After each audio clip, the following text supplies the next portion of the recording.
Hello, everyone. Welcome to Beyond the Scoreboard. I'm your host, Michael Lyons, and today we are going to be rating and grading every single move that has happened so far in the NBA offseason and free agency.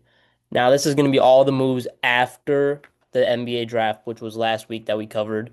And yeah, let's just get right into it. Some of these are going to be a 5 second cover, some of these might be 5 to 10 minutes of covering. So, we're going to start off with on June 27th, we saw Nas Reed sign a new 5 year, $125 million contract to stay with the Minnesota Timberwolves. Absolutely love this for Nas Reed and the Minnesota Timberwolves. I mean, key contributor on a team that was just in the Western Conference Finals. And I mean, Rudy Gobert is not getting any younger. So locking up that backup, who is a super skilled guard or super skilled center, one of the most skilled centers in the league, is a perfect signing. And if you decide you want to move on from Rudy Gobert soon, you already have Nas Reed locked up. So love that signing. Now, for the Timberwolves on the other end, they weren't able to re-sign Nickeil Alexander-Walker, which sucks. Maybe could have limited the amount of money you gave Nas Reed to give a little bit more to Nickeil Alexander-Walker, but I think Nas Reed, the amount of skill he has at the five-man position is something that you cannot just give up in this league. With so many centers having to bring the ball up today, so many centers having to be able to be confident with the ball, it's so key to have a guy like Nas Reed. He is just so skilled and is the perfect balance between Nas Reed, who is an all right defender, but offensive side of the ball, amazing. And then you have Rudy Gobert in the starting lineup, who offensive side of the ball, he's not really giving you much, but on the defensive end, like four-time defensive player of the year, like you know what you're gonna get from him. Now, moving on from that, we then saw on June 28th, this was the day before, I believe this was the day before free agency officially started. I believe, let me just check. It might have been 2 days before. Yeah, I think it was 2 days before free agency officially started. First move we saw was the Chicago Bulls trading Lonzo Ball to the Cleveland Cavaliers for Isaac Okoro. Now I forgot to grade the Nas Reed signing. I'm just gonna give it a B plus. I mean, it's a pretty good, pretty hefty amount of money for Nas Reed. 5 years, 125 is 25 million a year for a guy like Nas Reed who's going to be coming off the bench for you. Kind of a lot of money, but if you decide to move on from Rudy Gobert and you're only paying your starting center who's top five in skill, then yeah, 25 million is the perfect price range for Nas Reed, I believe. Now to the Chicago Bulls, they're trading Lonzo Ball to the Cleveland Cavaliers for Isaac Okoro. Now, going into free agency, going into this offseason, we knew the Bulls were going to have to make some move at that point guard position. They have guys like Josh Giddey, Ayo Dosunmu, Lonzo Ball, and Kobe White. All four of those guys kind of just playing in each other's minutes. Trey Jones as well, who they then decided to re-sign. So Lonzo, I think he is probably one of the most impactful when he's actually on the court. And for Cleveland, I mean, you lose Ty Jerome, who was your sixth man of the year last year, came off the bench, gave you amazing minutes. Lonzo Ball can do the same thing. Also, positional size. If you really want to run out a lineup with three guards on the court, you could with Lonzo out there being a 6'6", 6'7" point guard. He can play down to the three position depending on who he's guarding. And Lonzo, one of the highest IQ players in the league, always making the right moves. And it's just amazing watching him play. And when he's fully healthy, he makes any team he's on so much better. I know a lot of Chicago Bulls fans are sad to see Lonzo going, but at least it's going somewhere where he's actually going to be competing for a championship in this coming year. Now, you get back Isaac Okoro.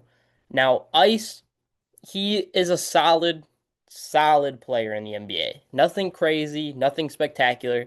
He's just solid.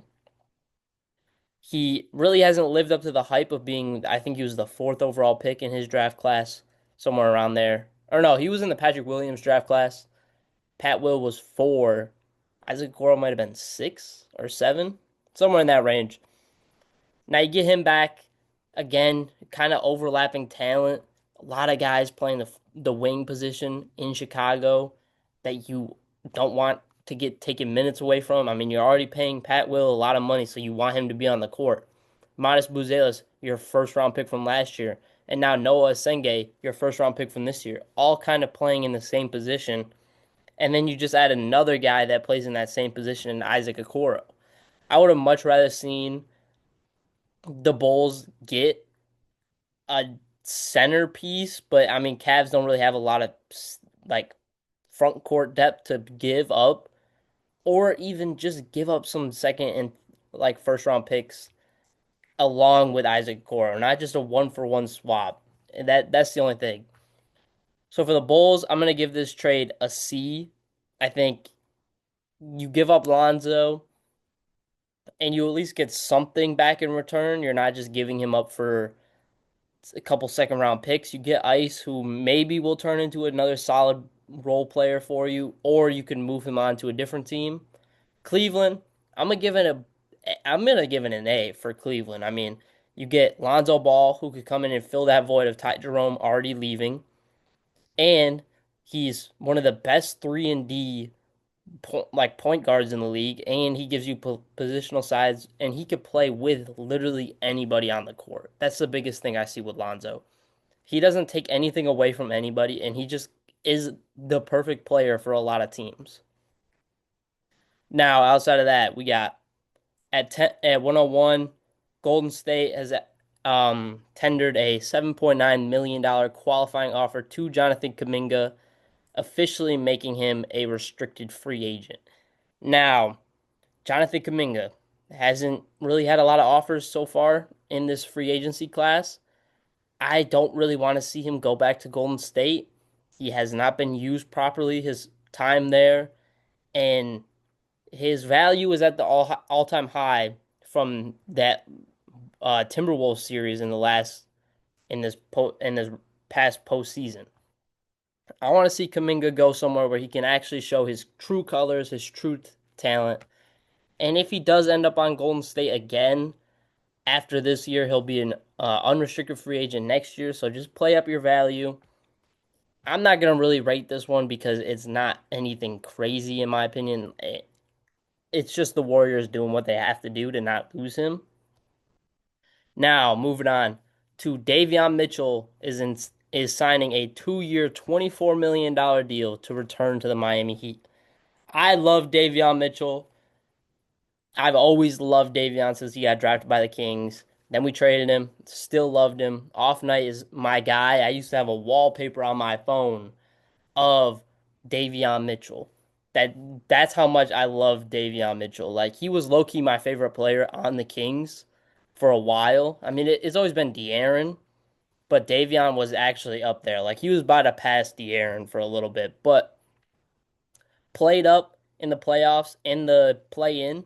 Love to see it. He's getting a little bit of bag in Miami. Gets to stay in the heat. Gets to stay in the warmth, and hopefully he gets some solid minutes. He'll probably. It's kind of questionable if he's going to start or not right now because they did just draft Kasparis Yakashonis as another point guard. So I expect Davion to start for the majority of the start of the year. And then once it gets a little downhill for Miami, maybe Kasparis will come in and take a lot of those minutes away from Davion. But he gets a little bag and he gets to stay in a home somewhere. Love that for Davion. I'm gonna give it a B for the Heat. 12 million, a little expensive for Davion Mitchell, even though I love him. I think he's an amazing piece for any team. I just think he's more 12 million on a contending team than a team that doesn't really know where they're going right now. Now, Sam Merrill is now signing a 4-year, $38 million contract to stay with the Cleveland Cavaliers. Couldn't bring back Ty Jerome. You bring in Lonzo Ball, Sam Merrill, lock him up for 4 more years. Amazing by the Cavs. Excuse me. Amazing by the Cavs. Good work. Good money for a sharpshooter in Sam Merrill. Love it. I'm gonna give it a B plus, A minus in that range. Kind of just the Cavs doing what they had to do and getting another solid guy that is gonna stay there for another 4 years. He's been there for a while and he's gonna continue to stay there. Now, the Clippers, we'll move on from Nick Batum because he did decline his $4.9 million player option and then re signed with the Los Angeles Clippers, I believe. Let me just make sure I have that correct with his contract. Yeah, he's returning to the Clippers. I think it was with a little bit more of a pay increase, which Nick Batum, another one of those guys that any team in the NBA would kind of be like, we want a Nick Batum on our team, and he's staying in Los Angeles. Love his fit with the Clippers. Pretty good, pretty solid postseason last year, and see what he can do again this year. Going into his 17th year, I believe. Hopefully he doesn't slow down, but it's getting to the tail end of his career, so hopefully he can fight for a ring with the Clippers. Uh, I'm just gonna give it a B. Nothing really crazy about this. A little bit of a pay increase, but B for the Clippers. They keep a guy that was in their rotation all last year and all postseason long. Now, one that I'm literally just gonna give it a C because the name and the team. It's Garrett Temple signing a 1 year deal, $3.6 million to the Toronto Raptors. Just being another vet guy there. It's C. I mean, there's nothing really important about this signing other than Garrett Temple stays in the league another year. But yeah, it's a C in my opinion. It's nothing crazy. Now, we saw a trade. Final move of June 28th. We saw the Oklahoma City Thunder are trading guard Dylan Jones and a second round pick to the Washington Wizards. And the Wizards will send Kobe Jones, former King, to the Thunder, who will then waive him. So, probably just a money move or a move so the Thunder can just bring another guy in because they have so many people that are under contract that they need to still have on the team. Giving up Dylan Jones to a team like the Wizards, pretty solid. I mean, I think Dylan Jones, he didn't really get to play much during the year, but when he did play, he averaged 2.5 points per game on with 2 rebounds. 26 overall pick in the 2024 draft class. Hopefully, he can get some more minutes in Washington. I'm just a little scared with a lot of young guys there that he might get lost again, but hopefully he can stand out and that Washington's going to be forced to play him. And then Colby Jones, hopefully he gets picked up by somebody and he can show his worth again. He's been all right in some of the minutes that I've seen him with the Kings, and then with the Wizards I didn't watch much of him. Hopefully he can find a home. It's kind of tough to start off his career, but hopefully he can find a home. For Oklahoma City, you just give up a second round pick basically to just bring somebody else in. Just gonna give it a C and C. I'm gonna give it a C plus for the Wizards because they do get a guy with some upside and a second round pick. So I'm gonna give it a C plus for the Wizards and a C for the Thunder. Just kind of a what if, like an it doesn't really amount to anything uh trade right there. Then the next day, the Oklahoma City Thunder then signed their big man, Jay Will, to a 3 year, $24 million contract extension. Love that for them. I mean, he's only 23 years old. You sign him, lock him up for 3 more years, so which would put them at an extra year on the iHeart contract, or he's up with the iHeart contract. I'm not sure. Something around there. Um, $8 million a year though for Jay Will. Super solid. He's looked pretty good in some of the minutes I've seen him. Averaged about 6 points and 5.5 rebounds this past year. Shot 40% from the 3 point line. If he gets his time on the court, he's going to show his worth. And hopefully, I mean, also he's a fan favorite in Oklahoma City, so you knew they were going to bring him back, and he wanted to be back in Oklahoma City. And just the friendship him and J Dub also have is super fun to watch, and hopefully he can get some more minutes next year. Now, LeBron is opting out of his or is exercising his $52.6 million player option. Now, this comes with a lot of speculation on what he's going to do. A lot of rumors that he wants to get traded, that him and Austin Reeves are not they don't like playing alongside Luka Doncic. Kind of we're gonna see what's gonna happen in Los Angeles. There could be some big moves this offseason, or there could be literally no moves. It's going to be fun to watch in the next couple of weeks where LeBron James is gonna go for probably his last year in the NBA. There's been some speculation. Dallas has been speculated. Cleveland has been speculated. Um, Miami, obviously, because they're always hunting for a star. We'll see. I don't really think LeBron's going anywhere.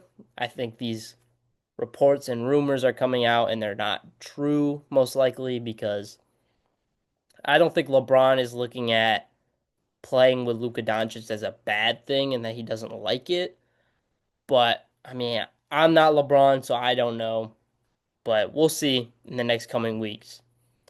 Now, this isn't necessarily a free agency talk, but Malik Beasley is being investigated by the United States District Attorney's Office for gambling on NBA games and prop bets.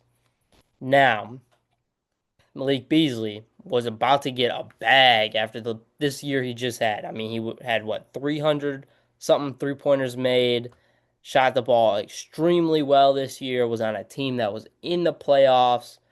Huge bounce back from the biggest bounce back we've probably seen in NBA history from being one of the worst teams of all time to being a sixth seed in the Eastern Conference. And now he's getting investigated for gambling. Now, I'm not going to give my I'm not going to give my piece on it until it comes out if it's true or false. I'm just saying we saw what happened with Jonte Porter, I believe. I just completely forgot his name. I believe it was Jonte Porter though for the Toronto Raptors. Blackballed from the NBA now. Let me just make sure I got Jonte Porter right. Yeah, Jonte Porter.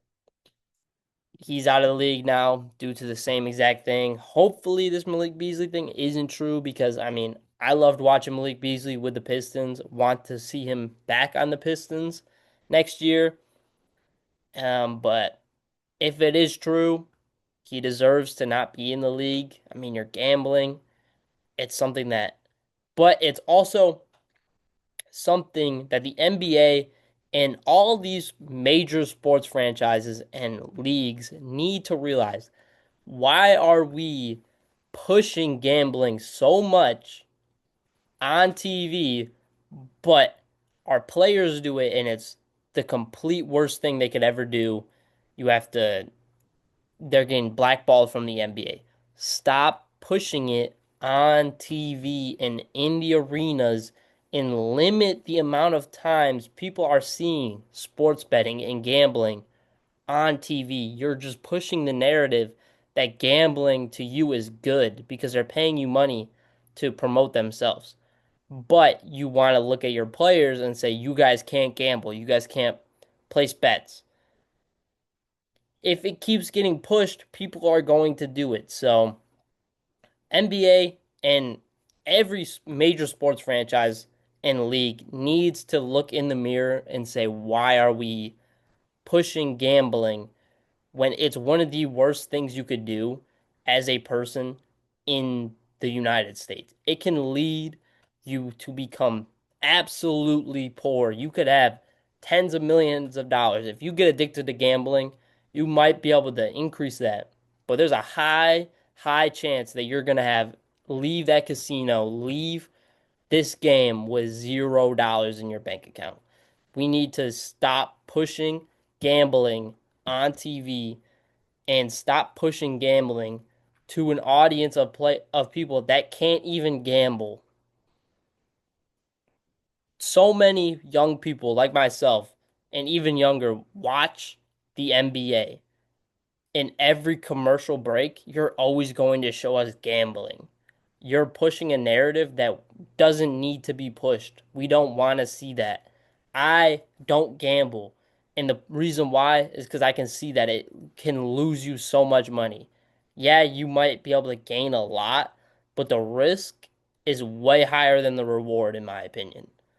But that's my take on gambling for the NBA. And hopefully this Malik Beasley thing is not true. But if it is true, he deserves what he's going to get in most likely being kicked out of the NBA and never to be seen again, pretty much. But we'll see what happens in the coming weeks.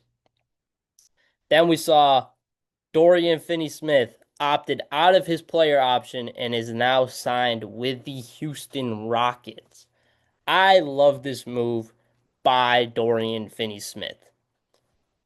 Now, though we all know that him and Luka are like best friends, have been best friends ever since they were on the Mavericks together. Dorian Finney-Smith even said when Luka got traded, he was like, "Oh yeah, I kept that 77 for you. I wore 17, so you could wear 77." But yeah, Doe. But I just like the move by Doe, getting himself in a position where he's going to fit that culture amazingly.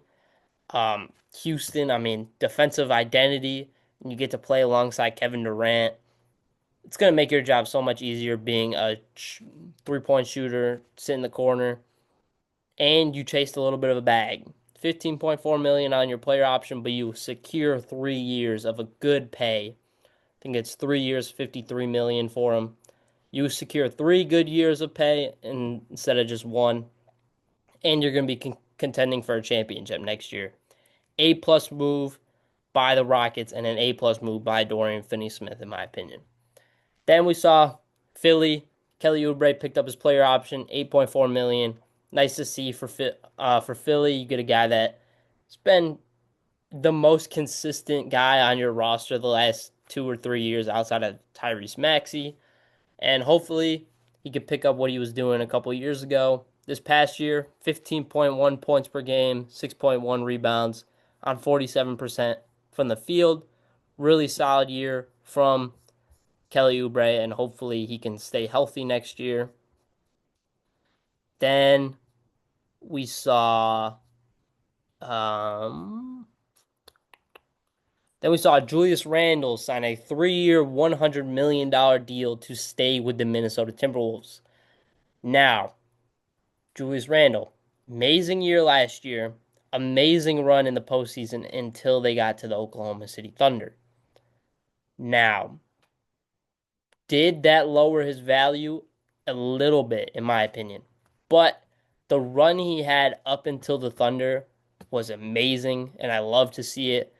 And the fact that he struggled against the best defense in the league, one of the best defenses of all time in the Oklahoma City Thunder, a lot of people struggle.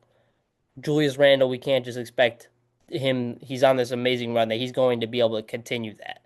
Hopefully he stays on a steady platform and a steady plateau of scoring, rebounding, shooting in the postseason. Hopefully he doesn't dip like he did a couple of years ago on the Knicks or in this Thunder series, but maybe don't expect that high peak that you were getting in the Warriors series and the Lakers series. Just expect kind of somewhere in the middle so he can be consistent. You're not expecting too much from him. There's not a lot of pressure on him. Hopefully that can just stick with Julius Randle. I'm going to give it a B move for the Minnesota Timberwolves. A little bit more than $33 million a year. Feels a little bit high for Julius Randle right now, in my opinion. But you got to lock up your guy. You got to lock up your second star, 3-time NBA All-Star Julius Randle. So I like the move by the Timberwolves, keeping their guys, keeping Julius Randle and Naz Reid.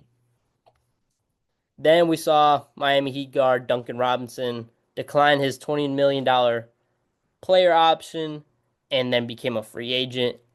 And then he got a sign and trade to the Detroit Pistons. Now, if the Malik Beasley allegations are true and he does get convicted of sports gambling, they kind of fulfill that need of 3-point shooting off the bench with getting Duncan Robinson. Amazing move by them. Now, the only thing is, Duncan Robinson, like a lot of shooters, even Malik Beasley, one year they can be really, really hot.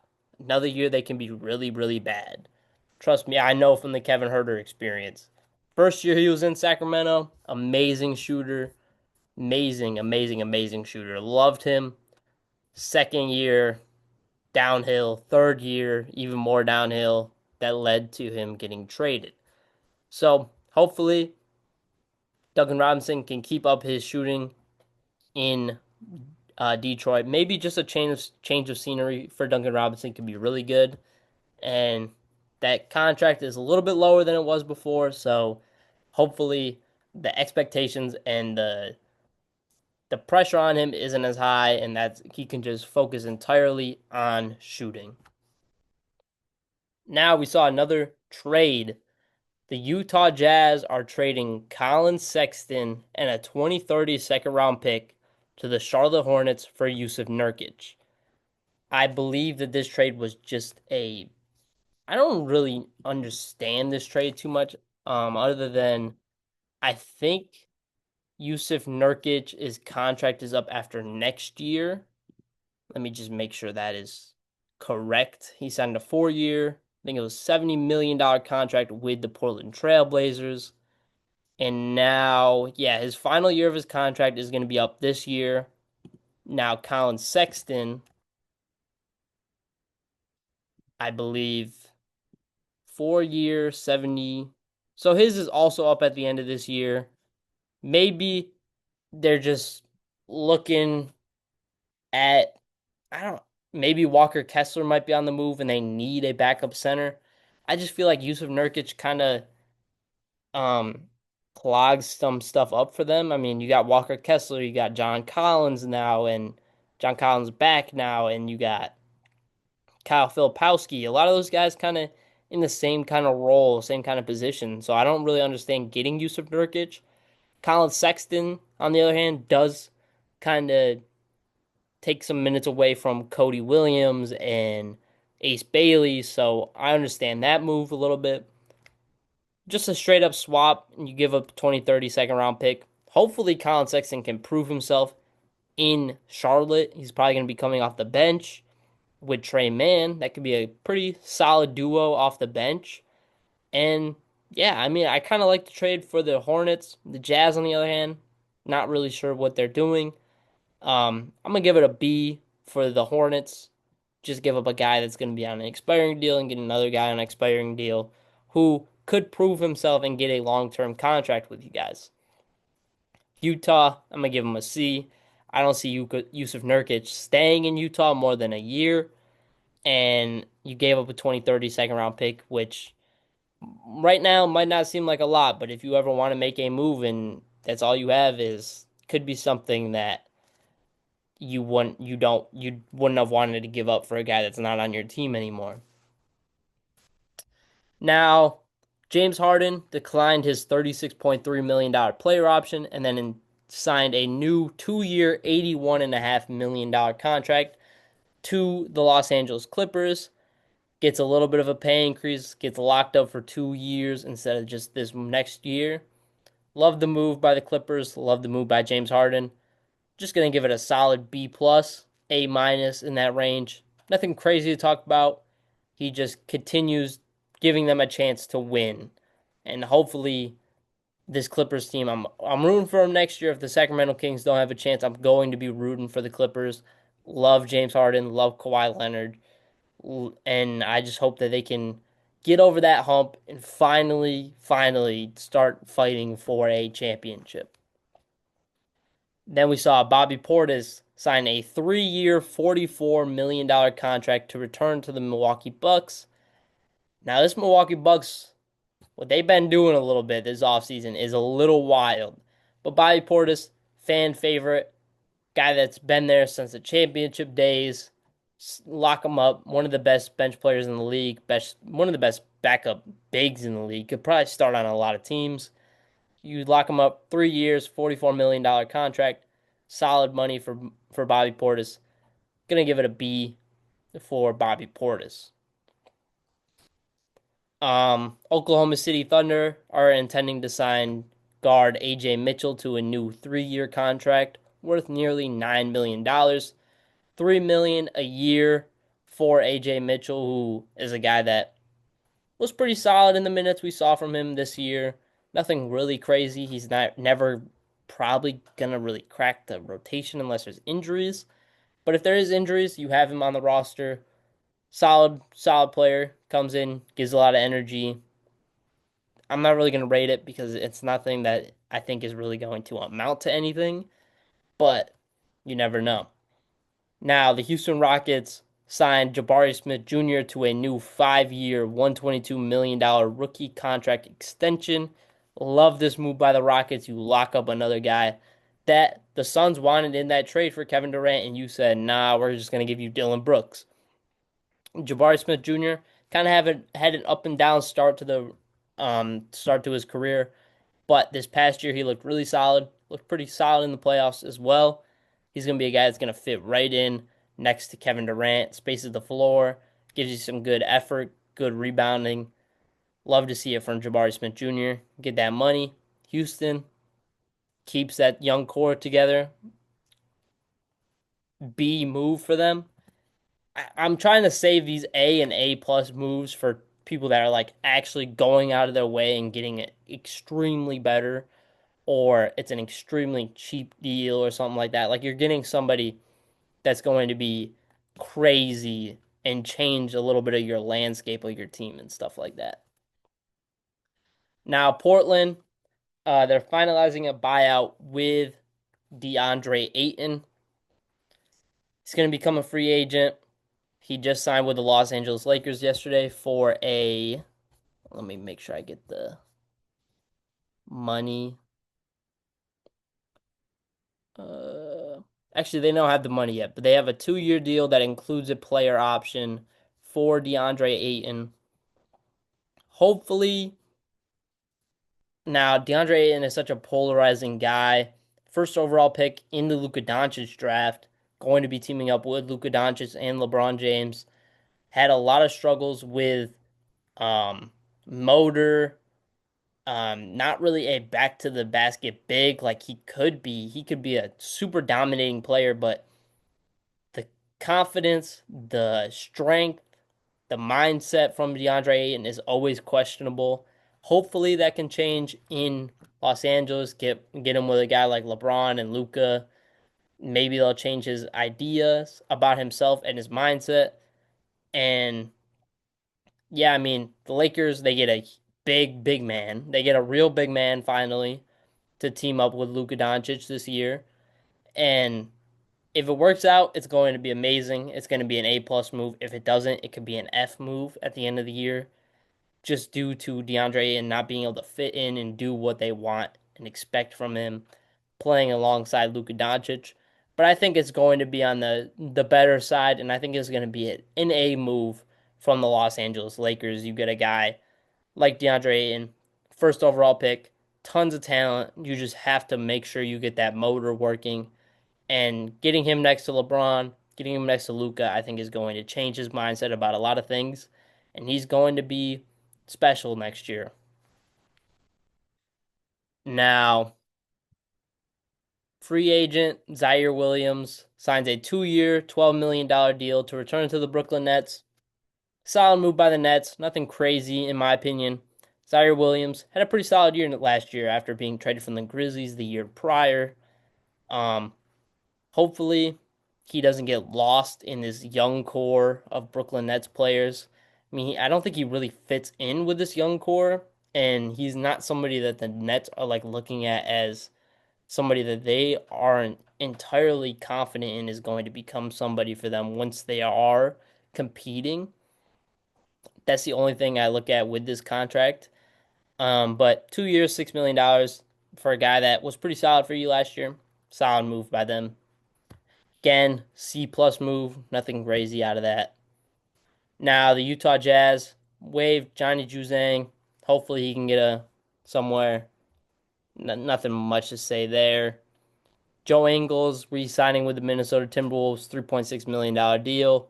Didn't play much last year. Just a solid vet guy. Again, not gonna rate that trade. Not gonna rate that signing along with the Colin Gillespie signing for the Phoenix Suns. Day'Ron Sharpe, 2 year, $12 million deal to return to the Brooklyn Nets. Brought in Danny Wolf in the draft. Nick Claxton's still there. Noah Clowney's still there. But you got a good mix of guys. Nick Claxton is somebody that's going to go up there. He's a high flyer, blocker, going to go up there, get any pass you throw at the top of the backboard.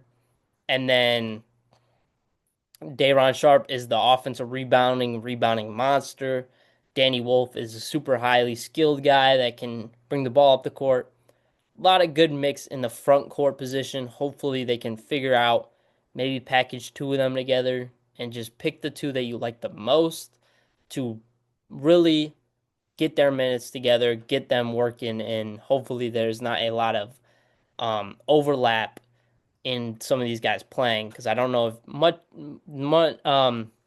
sorry, I don't think many of them fit together other than Danny Wolf could fit with any of these guys, I think, but the other three, they just can't. I don't think they could really be on the court together. And having four guys that you want to play is going to be tough for Jordy and the Brooklyn Nets.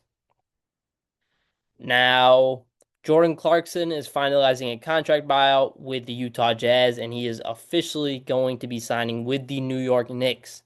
Love this move by the New York Knicks. They get a guy that is a proven scorer off the bench, six man of the year. And you also pair that up with them signing Mike Brown as their new head coach.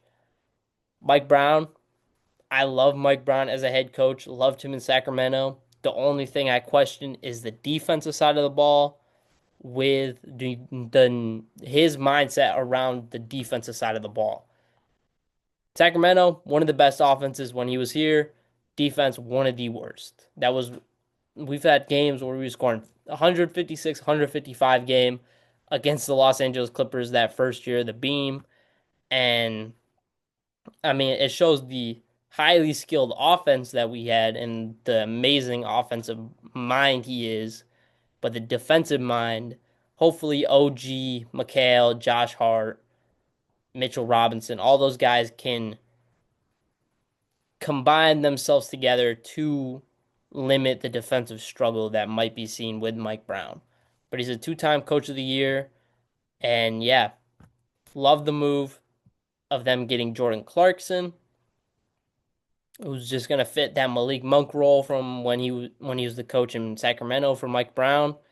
And yeah, I don't think the numbers got officially announced yet of what Jordan Clarkson's going to be. So I'm gonna give it a B right now, but it could go up to an A depending on the amount of money Jordan Clarkson is getting paid for the Mike Brown hiring. I was on the side of them getting Mike Malone. I do understand getting Mike Brown though. You already have an amazing defensive identity. You just like unload, like you just unlock so much on the offensive potential with Mike Brown. So I'm hopefully, because I want to see Mike Brown succeed. I love him as a coach. Think he got unfairly treated in Sacramento. So I hope he can prove us wrong, prove to the NBA why he belongs as a head coach. And yeah, I think it's a B plus move by the Knicks to get Mike Brown. Now we saw Jaren Jackson Jr. Sign his 5 year, $240 million maximum extension, and that includes a player option in the final year. They lock up their guy that they have been just working with for so long in Triple J. Love it. He gets paid. Obviously, they were going to have to move on from somebody to re-sign Jaren Jackson Jr. and Santi Aldama, who they also brought back on a 3-year, $52.5 million deal. So, love both of the moves by the Grizzlies. They did what they wanted to do. Obviously, you had to give up Desmond Bane to bring both of these guys back, but you do have to sometimes sacrifice some for the ones that you really want to keep. And I think the Jaren Jackson Jr. move, a B, because that is a huge contract for Triple J. And then Santi Aldama, gonna give it a B plus. Really solid deal for a guy of his caliber who was also linked to a couple other teams, and you just lock him up. Now, B ball Paul, DePaul's finest. Paul Reed is back on the Detroit Pistons for a 2-year, $11 million deal. It's $5.5 million a year for a guy who is super solid when he comes in. Gave you some solid minutes in the playoffs, couple questionable decisions by him. But I mean, solid to keep him on the team, especially with some higher flyers in Jalen Duren and Isaiah Stewart, who are big bodier centers, could struggle with some injuries. You lock him up as a guy that can play the 4 or the 5, depending on who's injured. And yeah, just love the move by Detroit. He fits that Detroit culture as well. And also love it because he's a DePaul alum. So I'm gonna give it an A plus because it's Paul Reed. But it's really like a C plus, B minus area. But I'm gonna give it an A plus because it's Paul Reed. Now, Jake LaRavia is signing a 2-year, $12 million deal with the Los Angeles Lakers. Now, Jake LaRavia was all right in Sacramento for the limited time that we saw him. He had questions like he was supposedly supposed to come back because Doug Christie was going to return as the coach, and he really liked playing under Doug Christie. Goes and joins the Lakers. They fill that Dorian Finney-Smith hole that was left after he decided to go on to Houston. Like the move by the Lakers and Jake LaRavia, you get yourself in a better position. You're going to get better shots, better looks. Hopefully that defense can, or not the defense, the 3-point shooting can still be solid. A lot of people sometimes when they go to the Lakers lose a lot of that 3-point shooting, but hopefully it doesn't happen with Jake LaRavia. And a 2-year, $12 million deal for him, really solid value. I'm gonna give that a B plus for the Los Angeles Lakers. Now Trey Jones agreed to a 3-year, $24 million deal to return to the Chicago Bulls. Now this probably means that the Kobe White trade is inevitable for Chicago Bulls fans. Um, Trey Jones, really solid point guard, backup point guard. I mean, $8 million a year for a backup point guard of his caliber, really solid value. Now, Ayo Dosunmu is probably going to be on the move. Kobe White's probably going to be on the move, and you're just going to build as Josh Giddey as your point guard. Um, I'm okay with that though. Trey Jones, you didn't really give up much to get him, and you're only paying him $8 million a year. Like the move by the Bulls, going to give it a solid C plus for them. Now, I'm just gonna give straight up. This next one is an A. D'Angelo Russell has agreed on a 2-year, $13 million deal with the Dallas Mavericks.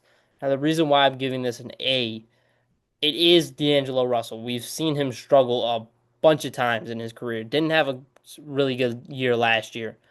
But the fact that Kyrie Irving is going to be out for a while with that ACL injury for most of the year, you have a guy that can be a bridge point guard who is going to keep the team afloat. And when you have him with Anthony Davis, Cooper Flag, Najee Marshall, all these guys, makes his job much more easier. He's a veteran point guard.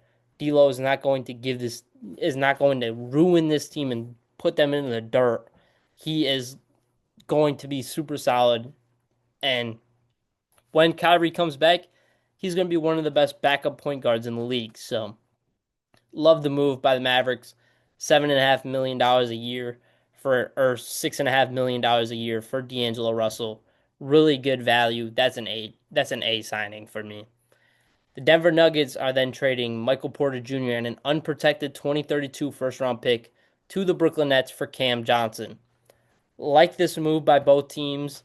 Denver, they get a more reliable three-point shooter in Cam Johnson, and the Nets, they get a young guy who has a lot of potential that still probably needs to be unlocked in Michael Porter Jr. and a 2032 first round pick, which you could tell yourself that's 7 years down the line. Maybe Nikola Jokic isn't on the Nuggets anymore. Maybe Jamal Murray's not there. Maybe this team is at the worst team in the league. So for Brooklyn, I'm gonna give it a solid C plus. Actually, I'm gonna give it a B for. I'm gonna give it a B for both sides. Cam Johnson, more reliable 3-point shooting, but doesn't have the.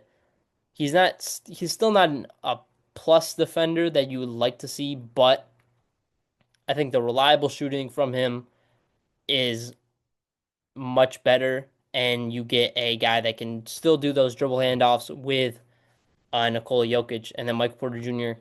Maybe we get to see a little bit more of untapped potential that we haven't seen before. Then we saw Ty Jerome sign a 3-year, $28 million deal with the Memphis Grizzlies with a player option in year three. Like the move by Ty Jerome, was expecting a little bit more money from him for him as a guy who was a six-man of the year candidate last year. Thought he was going to go somewhere and get a starting job, but I like this much more for him. Continuing what he was doing with Cleveland last year as just being a backup guard that could come in. If there's an injury, he's going to be a starting guard. You're not going to be worried about him coming in and being your new starting point guard.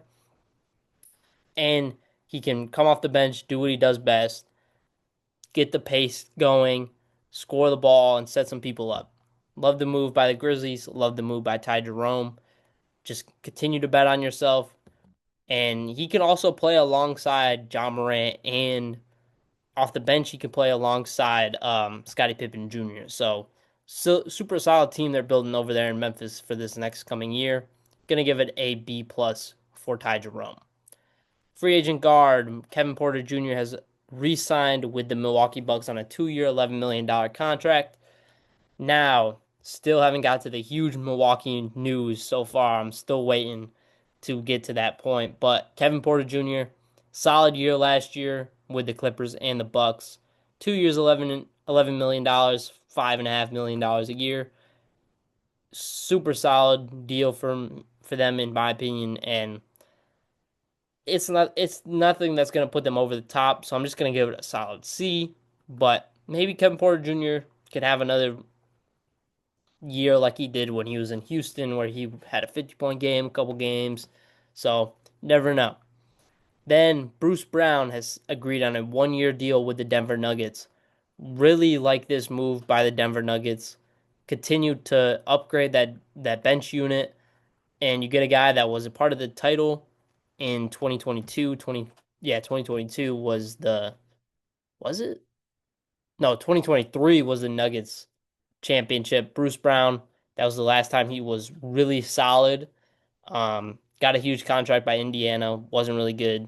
Then got moved to Toronto, wasn't really solid. Then the Pelicans, he was all right.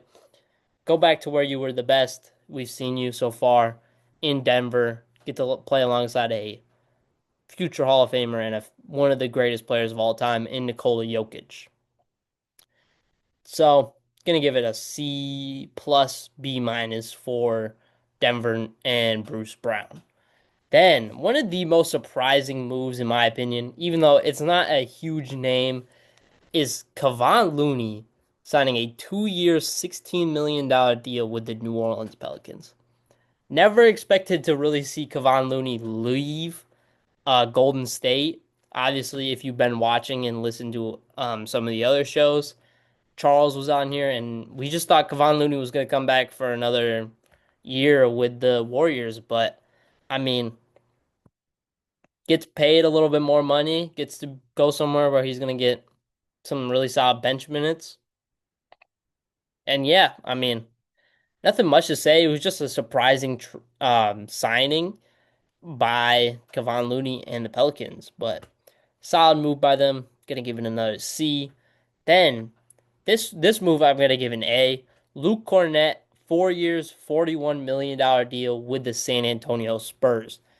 San Antonio, if you listen to me and Eric's show talking about the San Antonio Spurs and their offseason guide, none of us had Luke Cornett linked to them, but huge signing by them. You get a guy that is going to come in and instantly give you what you missed a lot of last year with Victor Wembanyama not being there, and Luke Cornett, a guy. Um, I mean, in the playoffs, he was looking like Hakeem Olajuwon. He had like a 7 block game or 5 block game, whatever, against the Knicks. I mean, really solid money, $11 million a year for Luke Cornett, and a back again one of the better backup centers in the league. And I like the move by him and his agents and not pushing to be a starting center in the league when you don't really need to be. You could just make a name for yourself being a backup and coming in when there's injuries. This Spurs team is going to look dangerous next year. Now, free agent center Clint Capella has agreed on a 3-year, $21.5 million deal with the Houston Rockets. Another really solid move by the Rockets. Lock up that center position with Steven Adams, Alperen Şengün, and Clint Capella now. Um, C plus. I don't think he's really going to play much, in my opinion, but you do have him in case of an injury. Karis LeVert signs a 2-year, $29 million deal with the Detroit Pistons. Kind of a lot of money for me, in my opinion, for Karis LeVert. $14.5 million for Karis LeVert, who that's kind of what he's been getting paid his career, but he wasn't good on Atlanta to end the year. But he could be that spark off the bench that they missed with a lot of guys leaving. And I think he's going to fit well in Detroit. Another JB Bickerstaff guy from the Cleveland Cavaliers when he was there. So, like the move by Karis LeVert, kind of going to Detroit with a coach that knows him, knows how to use him. So, gonna give it a C plus though. Then Brook Lopez, 2-year, $18 million deal with the Los Angeles Clippers. This is an A move in my opinion. You One of the biggest things we saw last year with the Clippers against the Nuggets in the postseason was when Zubac was out of the game, the defense looked pretty bad for the Clippers, even though they have a lot of really solid defensive options around Zubac and Kawhi. Just not having that rim protector in the paint really hurt them.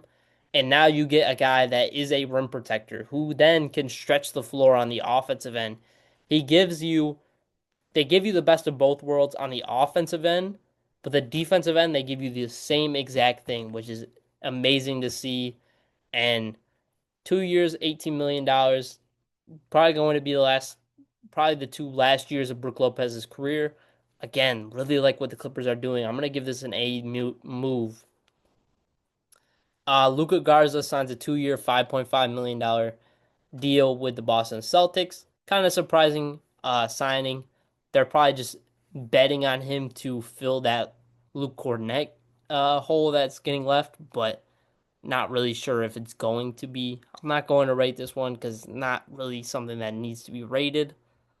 Um, Free agent Nickeil Alexander-Walker has agreed on a 4-year, $62 million deal with the Atlanta Hawks that includes a player option, and this was a sign and trade with the Minnesota Timberwolves. Atlanta only giving up a 2027 second round pick. Love this signing by Atlanta. Their team's looking really solid right now, and you get a guy that can just come in, play really solid defense. That defensive core they're building with Risa Shea, um, and NAW, Nah, Jalen Johnson, and Onyeka Okongwu and Kristaps Porzingis and Dyson Daniels. Forgot about Dyson Daniels for a second. Just a really solid defensive core. They also go out and they get Luke Kennard on a 1-year, $11 million deal. I'm going to give both those an A for this Atlanta Hawks team. And I'm already looking at them as being a team that can push for that top 4 in the Eastern Conference with how weak it is looking right now. But this Nickeil Alexander-Walker signing is a huge one. 4 years, $62 million. Really good, really solid value for a guy that can give you a little bit of everything. Now, Tyus Jones, brother of Trey Jones, is signing a 1-year, $7 million deal with the Orlando Magic. Tyus Jones, whenever he's on a team, you don't look at him as making your team worse. So why not Orlando go out and get him? He is a true point guard that can come off the bench. Now the only thing is Orlando, you probably would want to see Jace Richardson get a lot of minutes, and Ty Jones might take away some of those minutes, but we'll see. I think it's a really solid signing though, $7 million for him. It's gonna give it a B. Now, a name we haven't heard in a long time went undrafted out of Wisconsin in 2017 and played 9 total games in the 2017-2018 NBA season. Nigel Hayes Davis, the 2025 EuroLeague champion and Finals MVP, is coming back to the NBA for the Phoenix Suns on a 1 year contract. Like the move by him, betting on himself, coming back to the league.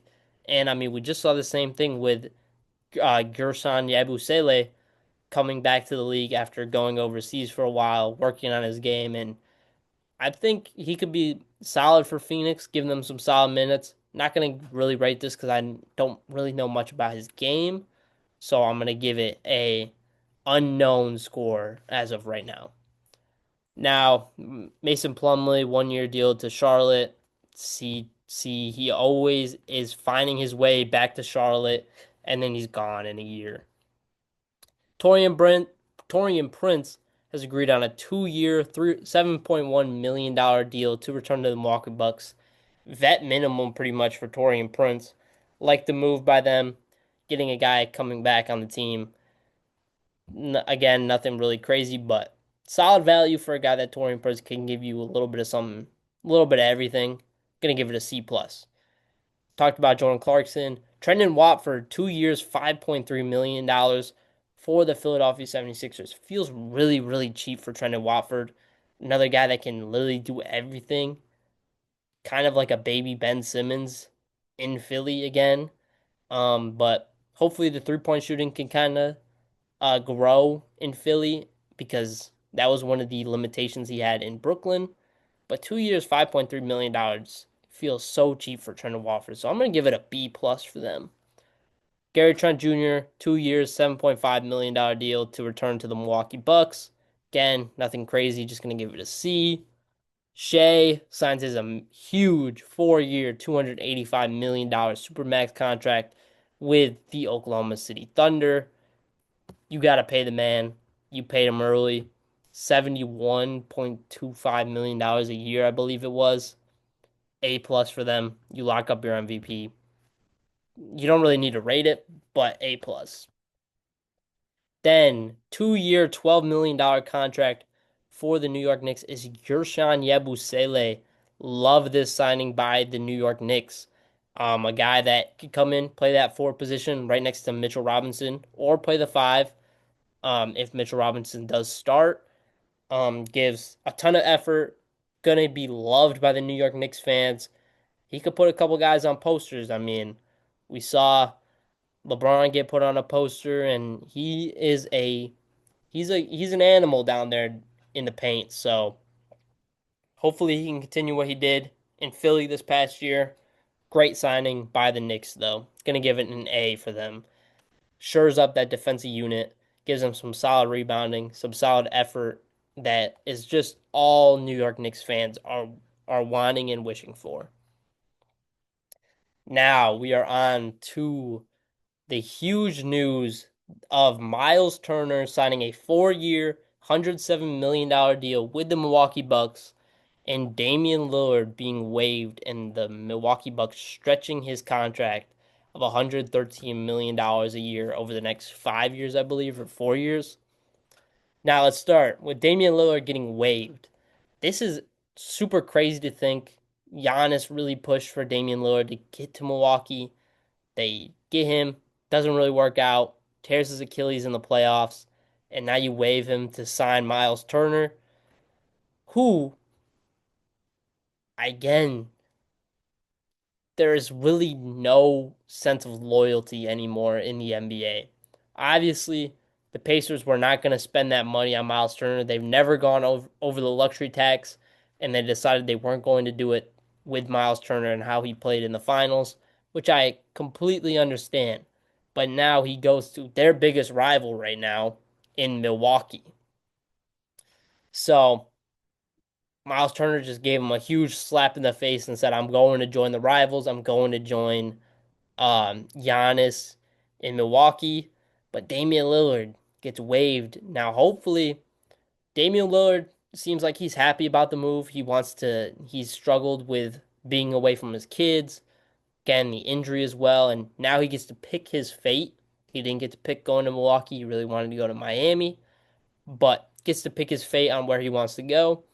We'll see if he signs a contract this offseason or if he's going to wait until he's fully back from his injury and where his value is at and another all-time high. But Milwaukee, not really sure what to think about this. Miles Turner deal, pretty solid, 4 years, 107 million. Gonna give it a B plus. He fits that Brook Lopez hole and gives you a little bit more spacing, a little bit more energy, and a little bit more of everything that Brook Lopez gave you. Now the Damian Lillard, you're going to be paying him a lot of money over the next 4 years. So Miles Turner is basically costing you $50 million a year. So I think at that point, I'm actually going to give it a C. And it really just depends on if Milwaukee can do anything in the postseason with Miles Turner and Giannis. Now, we saw Sacramento made their first move with trading away Jonas Valanciunas to the Denver Nuggets for Dario Saric. D trade for the Sacramento Kings, and then for the Denver Nuggets, A. I mean, the biggest thing we've always asked with the Denver Nuggets is get a center so when Nikola Jokic isn't on the court, we don't completely fall off the face of the earth. They did that. They get Jonas Valanciunas, who is one of the best backup centers that you could ask for. And yeah, I mean, just fits right in. I mean, 3-point shooting, amazing rebounder. Just love the move by the Nuggets. Sacramento, what are we doing? Come on, what are we doing? Um, then Gary Harris signs a 2 year or Sacramento. I'm gonna give that a D, maybe even an F. Dario Saric barely played last year for the Denver Nuggets, and now we're bringing him in just straight up for a 1-to-1. Didn't even get any picks or anything, so that's how it feels to be a Sacramento Kings fan. Forward Gary Harris signs a 2 year deal with the Milwaukee Bucks. Again, just another C deal for them. They're just kind of building a little tiny roster that they're not. It's just to be competent for a year. It's not going to push them over the top. Milwaukee then trading Pat Connaughton and two of their own second round picks to the Charlotte Hornets for Vasilije Micic. Micic been bounced around the league since he came in. I think he's in his third year now. Been on Charlotte like 3 times. Uh, Phoenix once, now Milwaukee. But Milwaukee does free up some contract space with Pat Connaughton, so maybe they're making some more moves. Then Dennis Schroeder has agreed on a 3 year, $45 million deal with the Sacramento Kings. Love this signing by us. We need a true point guard in Sacramento. Amazing year last year with Detroit. I mean, he struggled with the Warriors. Good with the Nets. Not really good with the Warriors, but really good with the Pistons. Love this move by us. $15 million a year for Dennis Schroeder. Like the move. And I'm happy to see that we finally got a point guard that's going to be able to feed Zach LaVine, DeMar DeRozan, and Domantas Sabonis. And yeah, I mean, we're looking like a pretty solid team. I mean, we were having talks with Russell Westbrook and trying to get him. I did not want to see Russell Westbrook in Sacramento. I don't like his fit next to Zach and DeMar, and I'd much rather see him competing for a championship. He was not going to do that in Sacramento, just 100%. Like, he wasn't going to compete for one, and I'd much rather see him compete on a championship level team. Um, Jericho Sims has agreed on a 2 year deal with the Milwaukee Bucks. Again, another C signing. Sandro Mamukelashvili, 2 year, $5.5 million deal with the Toronto Raptors.